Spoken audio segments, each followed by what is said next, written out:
미라클 모닝의 청자 여러분, 안녕하십니까? 시대적으로 위대하게 쓰임받았던 하나님의 사람들의 구원 간증을 들으면 감동과 감격, 그리고 흥미진진한 부분이 있습니다. 사실은 그분들이 위대하게 쓰임받은 하나님의 사람들이기 때문에 구원 간증이 감동과 감격이 있는 것만은 아닙니다. 사실은 구원 간증이라고 하는 것은 구원받은 사람이라면 다 갖고 있는데 사람들이 알아주지 않고 이름조차 알 수 없는 사람들이라고 할지라도 그분들이 갖고 있는 구원 간증도 마찬가지로 감동과 감격이 있습니다. 왜냐하면 하나님께서는 잃어버린 어린 양을 찾는 목자의 이야기를 통해서 찾을 때까지 찾아 어깨에 메고 돌아와 주변 사람들과 기쁨으로 잔치하였던 목자처럼 우리 하나님의 마음이 똑같기 때문입니다. 내가 구원받기 때문에 하늘에서는 회개할 필요가 없는 99명보다 회개하는 한 죄인이 주께 돌아왔을 때 그 기쁨이 너무나 큰 것입니다.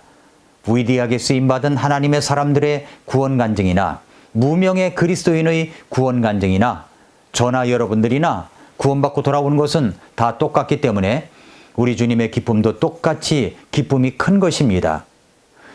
지금까지 저는 무디 전도자와 찰스 스펄전 목사님의 구원 간증을 들었습니다. 오늘은 전에 모라비안 교도들을 이야기할 때 언급한 부분이 있었던 부분인데 요한 웨슬리의 구원 간증을 다시 깊게 생각해 보겠습니다. 이 내용은 침례교회 역사라고 하는 책과 그리고 인터넷에 올려진 내용들을 찾아가지고 다시 종합해서 정리한 내용입니다. 모라비안들은 영국의 요한 웨슬리, 찰스 웨슬리에게 영향을 강하게 미쳤었습니다.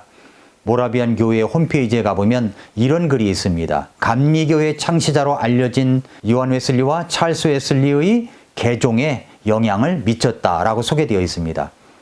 메소디스트, 감리교회가 시작된 것은 모라비아 교회의 100년 기도실로부터 시작된 것이라고 증언하는 감리교회 목사들도 있습니다. 모라비안 형제단의 순수한 그 믿음, 타협하지 않는 믿음, 세례가 아니라 침례를 믿으며 천주교의 잘못된 행태들을 받아들이지 않고 성경대로 믿는 모라비안 성도들의 그 믿음은 성공의 사자였던 요한 웨슬리에게 큰 영향력을 주었습니다. 그 요한 웨슬리는 어떻게 구원을 받았을까요? 요한 웨슬리가 구원받기까지는 귀중한 만남들이 있었습니다. 어떤 만남을 통해서 구원으로 인도되었는가를 살펴보겠습니다. 첫째는 헌신적인 부모님의 영적인 분위기 속에서 자랐습니다. 요한 웨슬리는 1703년 잉글랜드의 웹워스에서 아버지 사무엘 웨슬리와 어머니 수잔나 웨슬리 사이에서 19명의 아이들 가운데 15번째 아이로 태어났습니다. 요한 웨슬리의 아버지는 전도자였습니다. 그의 어머니는 현숙하고 경건한 여인이었습니다. 그의 어머니는 아이들에게 성경 이야기를 자주 들려주었고 요한 웨슬리 역시 이러한 경건한 부모 밑에서 영적인 분위기 속에서 자라났습니다. 그렇기 때문에 그는 어렸을 때 소년 시절에서부터 자기를 그리스도인이라고 생각하며 자랐습니다. 하나님의 모든 계명만 잘 지키기만 하면 구원 얻는 줄 알았고 성경을 많이 읽고 교회도 빠지지 않고 기도 생활도 열심히 잘하니까 자기는 구원받은 것이다. 이렇게 생각하고 이제 자랐습니다. 요한 웨슬리가 청년이 되었을 때도 매일 한두 시간씩 성경을 읽고 기도하기를 힘썼고 매주 성찬식에 참여했고 속사람을 성결하게 하기 위하여 애를 썼고 남보다 더 경건 생활에 충실하고 극히 선한 생활을 하기 때문에 자신은 구원받은 그리스도인이다라고 생각을 했습니다. 20대가 되어 그는 성직자가 되기로 결심하고 명문 옥스퍼드 대학에 들어가 신학 공부를 시작했습니다. 이때도 여전히 교도소 방문, 가난한 사람들 돌보기, 종종 금식도 했고 언제나 자기 자신의 자아를 부정하는 일에 힘썼기 때문에 그것으로 이 요한 웨슬리는 구원받은 증거로 삼았습니다. 그는 구원받지 못한 사람이었습니다. 그렇게 하여 요한 웨슬리는 옥스퍼드를 졸업하고 성직자로 임명되었습니다. 성공의 사제 목사가 된 거죠. 요한 웨슬리는 선교사가 되어 영국에서 배를 타고 미국으로 가기로 했습니다. 아메리칸 인디언들에게 전도해야지 하는 마음으로 아메리칸 인디언들을 구원하기 위해서 갔습니다. 동생 찰스 웨슬리도 동행했습니다. 선교를 하러 가는 길이었습니다. 두 번째는 모라비안 형제들, 성도들과의 만남입니다. 그렇게 미국을 향해 선교를 하러 가는 이 항해 도중에 배는 심한 폭풍우를 만나 여러 번 좌초의 위기가 있었습니다. 정말 죽는 것 같았습니다. 웨슬리는 너무 두려웠습니다. 공포가 밀려왔습니다. 자기는 그렇게 공포에 떨고 있었을 때 함께 배를 탄 사람들 가운데 모라비안 형제교회 성도들이 있었습니다. 그런데 이들은 전혀 두려워하지 않고 오히려 찬송하고 기쁜 표정으로 지내는 것이었습니다. 모라비안 형제교회 성도들이란 진젠도르프 백작을 중심으로 한 경건한 그리스도인들로 알려진 무리였습니다. 그런데 함께 배를 탄 모라비안 형제교회 성도들에게는 이 죽음의 공포가 없는 것 같이 보였습니다. 아니, 없었습니다. 그것을 자기가 직접 눈으로 볼 수가 있었습니다. 나중에 한 사실이지만 사실 그들은 구원받은 그리스도인들만이 누릴 수 있는 평강을 실제로 소유하고 있었기 때문이었습니다. 다시 말하면 거센 풍랑으로 배가 뒤집힐 것 같은 위험에 놓일 때마다 웨슬리 자신은 죽음에 대한 이 두려움과 공포로 안절부절했었지만 그들 모라비안 형제교회 성도들은 한결같이 변함이 없었고 마음의 안정과 마음의 참 평안을 누리고 있음을 그 자신의 눈으로 직접 목격을 했습니다. 사람들은 두려움과 공포에 아비규환이었습니다.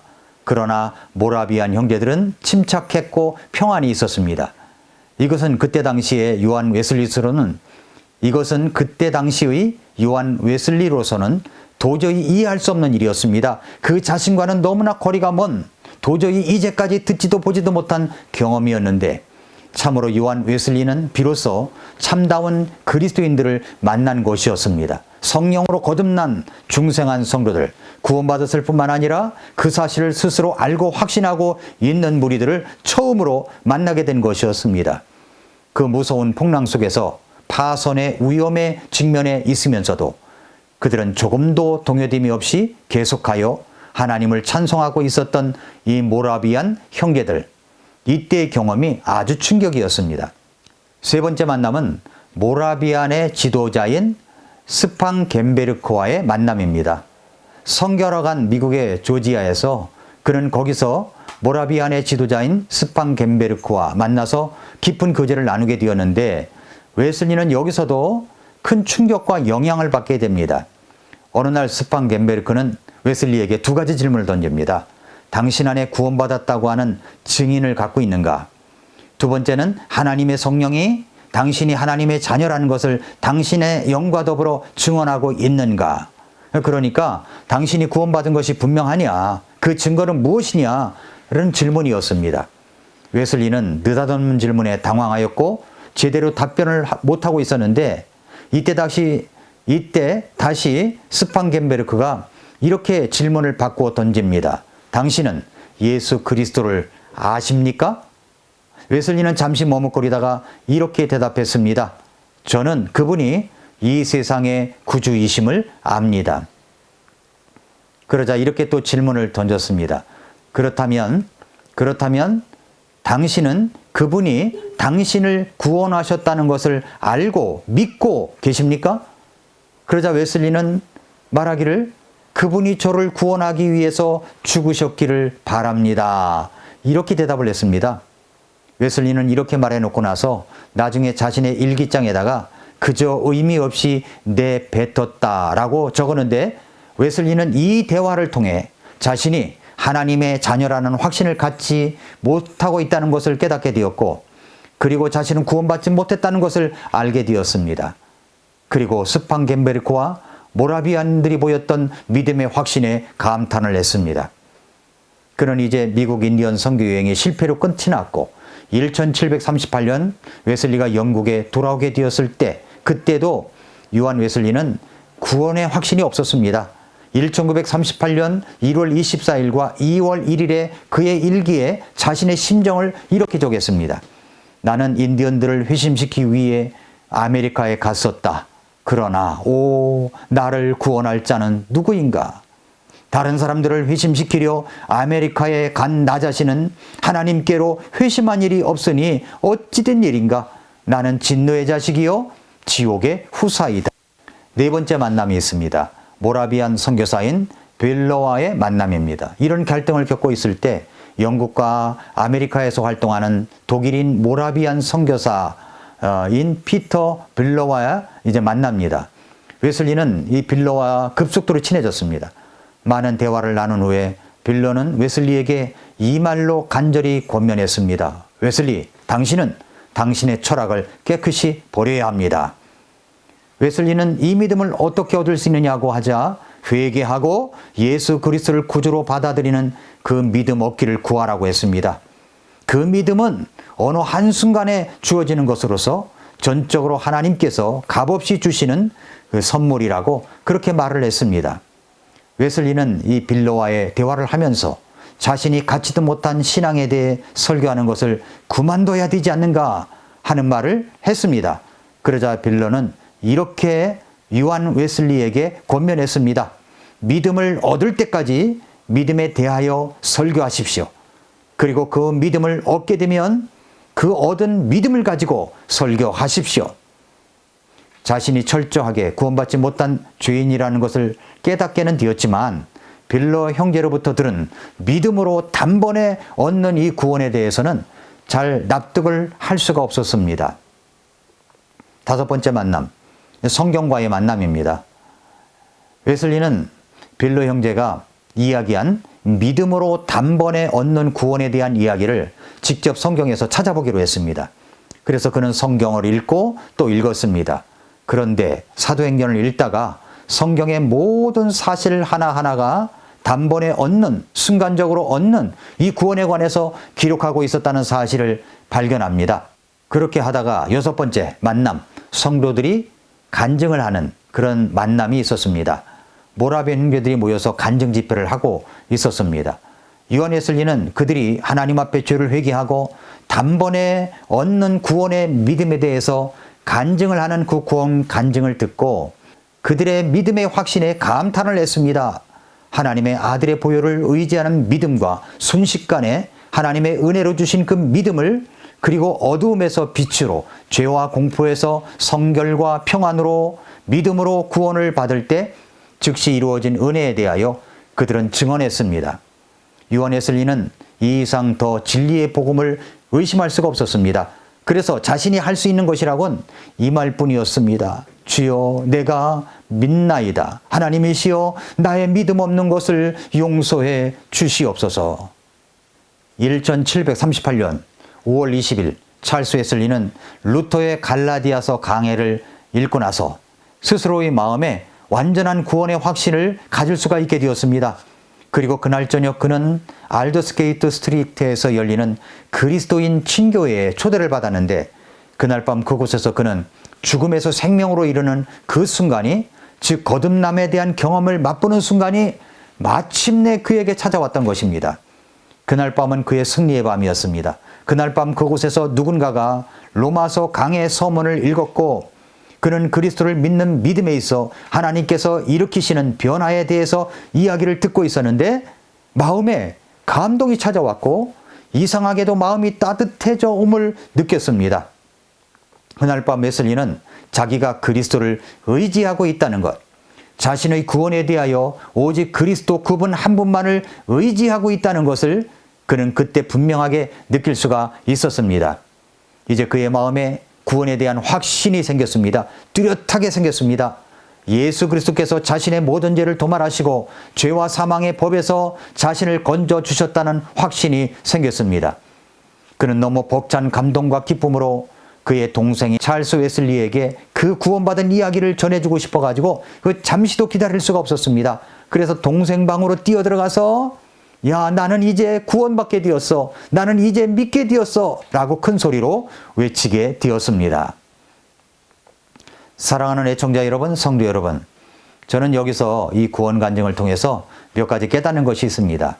첫째는 요한 웨슬리의 간증을 통해서 구원의 확신이라고 하는 것이 얼마나 놀라운 것이며 감격스러운 것인가를 알게 됩니다. 둘째, 누가 뭐라고 해도 신실한 믿음을 지키며 올바르게 교회를 세우고 신앙을 전하며 복음을 전했던 모라비안 형제들이 있었다는 것입니다. 이 소수의 무리들, 그러나 그 당시 위대한 선교를 가장 많이 했던 사람들, 그들은 구원받은 이 복음의 내용과 생활이 일치했던 사람들이었습니다. 세 번째, 주여 주여 한다고 구원받는 것이 아닙니다.